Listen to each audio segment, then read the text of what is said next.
Welcome to relationship रायता।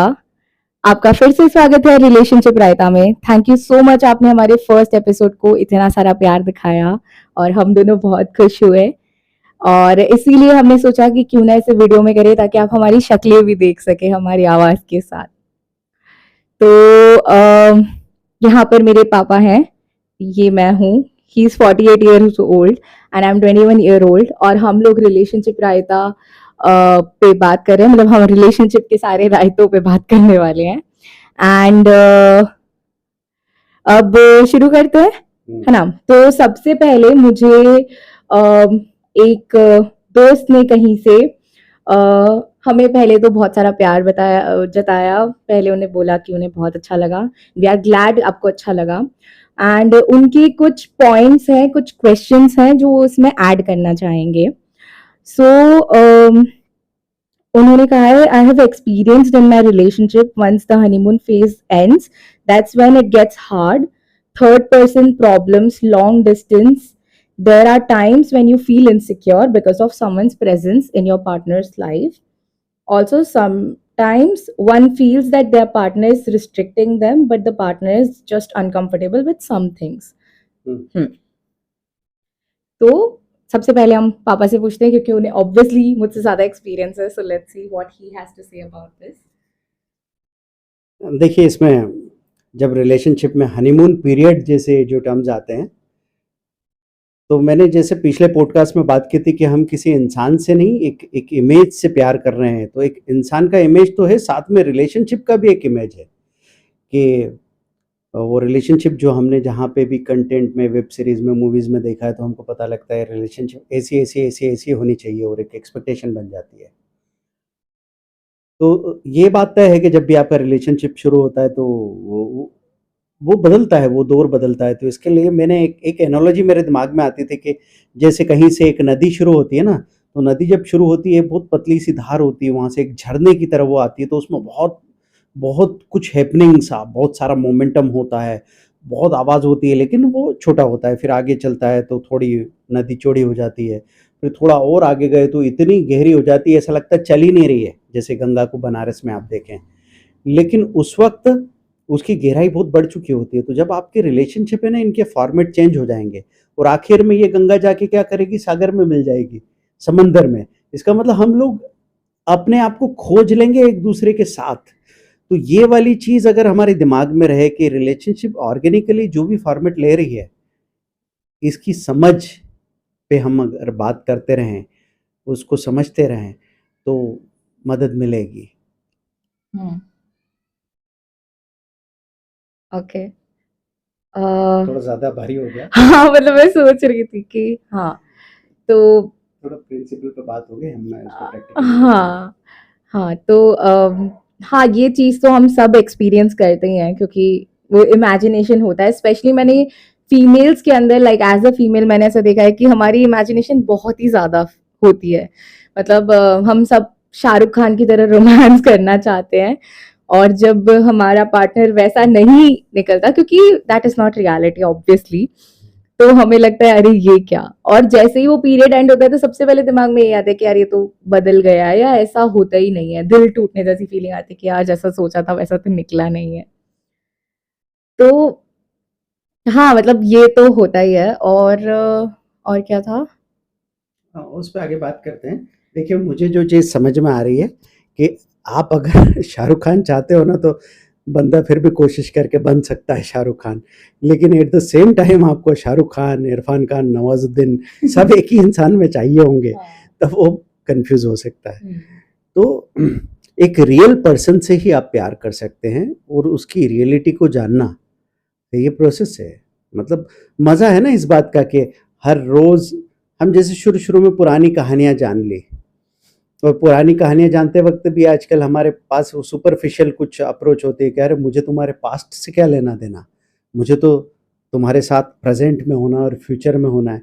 पर past में ही एक इंसान बना है, तो आपको उसको जानना तो होगा।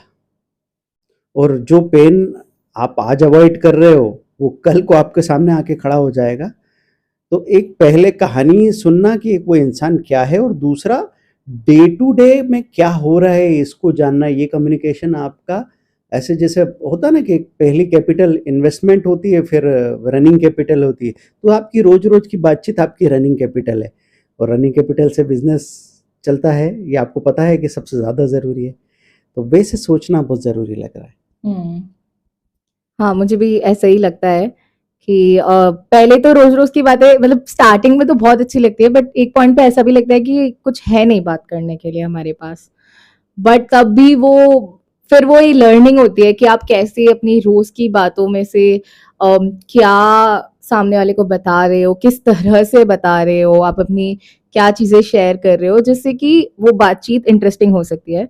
प्लस मैंने एक ये भी देखा है कि हम लड़कियां जब बता रही हैं तो हम पूरा दिन एक शेड्यूल की तरह पूरा बता देते हैं कि मैंने ये किया, फिर मैंने ये किया, फिर मैंने ये किया। बट उसमें मैं जब सामने लड़के का देख रही हूँ तो उसका ऐसा होता है कि यार दिन अच्छा था, दिन बुरा था, कुछ डिटेल नहीं होती। तो कभी कभी ऐसा लगता है कि यार कुछ बात करने के लिए नहीं है, अब मतलब उसने तो तभी एंड कर दिया, अब मैं क्या करूं, आगे क्या पूछूं उस पे। तो वो चीज़ थोड़ी ये होती है। प्लस वही सेम चीज़ जो लॉन्ग डिस्टेंस का भी जो पूछ रहे थे, तो लॉन्ग डिस्टेंस में भी वो चीज़ बहुत इम्पोर्टेंट है कि क्योंकि उसमें तो वही है और कुछ भी नहीं है जिससे आप बात कर सकते हो, क्योंकि every day you have to talk and every day you have to talk about what you were doing, ताकि आप दोनों को एक दूसरे की लाइफ का हिस्सा हो, आप ऐसा महसूस हो, क्योंकि फिजिकली तो आप वो फील नहीं कर पा रहे हो और फिजिकली साथ में भी नहीं हो। तो बातों से ऐसा लगता है कि हाँ ओके, जब मैं सुनती हूँ तो मुझे लगता है कि हाँ okay, I am also part of that persons life, and उसे भी ऐसा लगेगा कि हाँ he is also part of my life, वैसा करके। अ, देखिए एक जो चीज़ आई है कि कोई कोई दूसरा पर्सन या कोई बेस्ट फ्रेंड आपके रिलेशनशिप में आ गया। ऐसा तब ज़्यादा होता है क्योंकि हमारे बाकी लोग तो हमारे रिश्ते के होते हुए भी हमारी ज़िंदगी में शामिल होते, पर कोई आपकी जगह में घुसने लगे। ऐसा तब होता है कि जब हमारी रिलेशनशिप इनफ नहीं हो पा रही है और ग्रोथ रुक जाए जब, तो हम आस-पास ऑप्शन ढूँढने लग जाते हैं। तो ऐसे में ये जब बातचीत की बात आ रही थी तो मुझे लगता है कि बातचीत के अलग-अलग लेवल्स होते हैं, कुछ एंगेजिंग लेवल, जैसे एक वो सिंपल सी बात मैं यहाँ पे याद दिला देना चाहूँगा कि सबसे शैलो लेवल होता है कि हम चीज़ों के बारे में बात करते हैं। अभी आजकल होता है ना कि कोई फ़ोन की बात कर रहा है, कोई कार की बात कर रहा है, कोई बंगले की बात कर रहा है, तो कुछ चीज़ों के बारे में बात कर रहे हैं, ये सबसे शैलो नीचे का लेवल हो गया बातचीत का। दूसरा, इवेंट्स की बातें कर ली आपने, घटनाओं की, चलो आईपीएल की बात कर लेते हैं, कुछ हो गया, कोई एक्सीडेंट हो गया देश में या आस-पास सिटी में कुछ हो गया, हमने कोई मर गया, कोई पैदा हो गया, उसकी बातें कर ली। और सबसे गहरी बात होती है वो इवेंट आपके आइडियाज़ की बातें होती है। तो आइडियाज़ और फीलिंग्स में जब आप जाते हैं ना, तो फिर रात-रात गुज़र सकती है बात करते हुए। और हमेशा आपको सरप्राइज़ मिलने वाले हैं कि एक इंसान आपकी वजह से बात करते-करते खुद का वो हिस्सा जान पाया जो खुद ही भूल गया हो। और यही शायद रिलेशनशिप का सबसे बड़ा रिवार्ड है कि हम अपने आप को जान पाएँ और वो हो पाएँ जो हम हैं, क्योंकि हम पूरे दिन कोई ना कोई मुखौटे लगा के घूम रहे हैं। तो मुझे ये भी लगता है जब बात करने बैठो, तो वो बातचीत को टाइम दो ईमानदारी से। नहीं तो अभी ऐसा हो रहा है कि थोड़ी देर भी अगर हम एंगेज नहीं हुए, तो हम फ़ोन उठा लेते हैं और फिर इधर-उधर भटक जाते हैं। फिर वो बात एबॉर्ट हो जाती है। तो क्या तुम्हारा क्या ख़्याल है, कभी ऐसा हुआ? हाँ, होता है, मतलब बहुत सारी बार। ये तो मतलब सिर्फ इसमें नहीं, मैंने सब में, फ्रेंडशिप में या ओवरऑल फैमिली में कहीं भी बैठे हो और आप बात करने चाह रहे हो रही है, बट होते होते अचानक में किसी ने उठा लिया फोन और उसके बाद वो पूरा माहौल ही, मतलब जो स्पेस हमने क्रिएट किया था बात करने के लिए, वो स्पेस ही गायब हो जाता है। और एक चीज मैंने ये भी नोटिस किया है, मतलब उस पर आप बताना आपका मेल पर्सपेक्टिव क्या कहता है। मुझे ऐसा लगता है कि लड़कियां बहुत जल्दी फीलिंग्स के बारे में बात करने लगती है, बट मतलब जो टाइमलाइन होती है रिलेशनशिप की, जैसे कुछ महीनों में हम बहुत जल्दी फीलिंग्स की बातें करने लगते हैं, बट मेल्स को कभी कभी बहुत लंबा टाइम लगता है। एंड स्टार्टिंग में ना वो चीज बहुत बॉदर करती है कि यार ये मुझसे कुछ शेयर क्यों नहीं कर रहा, क्या मैं इसको मतलब ट्रस्ट वर्दी नहीं लग रही हूँ, मतलब ये मुझ पे इतना रिलाई नहीं हो पा रहा है, तो क्यों ऐसा हो रहा है, मैं कुछ गलत कर रही हूँ, मतलब इतना सारा कुछ दिमाग में चल रहा रहता है।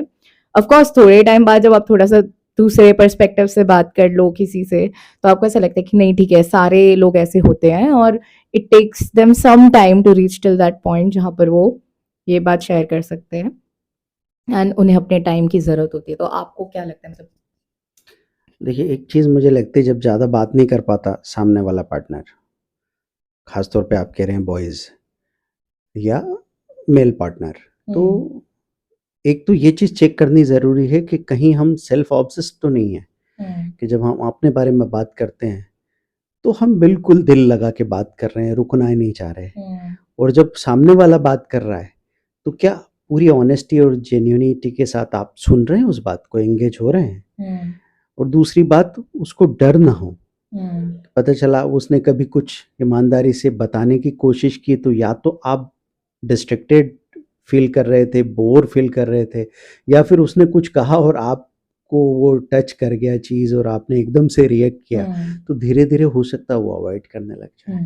तो इसके लिए मैं एक वर्ड जो पहले शास्त्रों में लिखा है, अभयदान, कि सामने वाला बोलेगा तब जब आप पूरी तरह कंफर्टेबली उस बात को पहले रजिस्टर करो कि भाई क्या बोल रहा है, क्यों लग रहा है उसको, क्या बोलना चाह रहा है, उसको मदद करो। क्योंकि मैंने हमेशा ये तो देखा है कि इमोशनल स्ट्रेंथ जो फीमेल के पास या लेडी के पास जो होती है, वो मेल्स में या बॉयज़ में कम हो सकती है।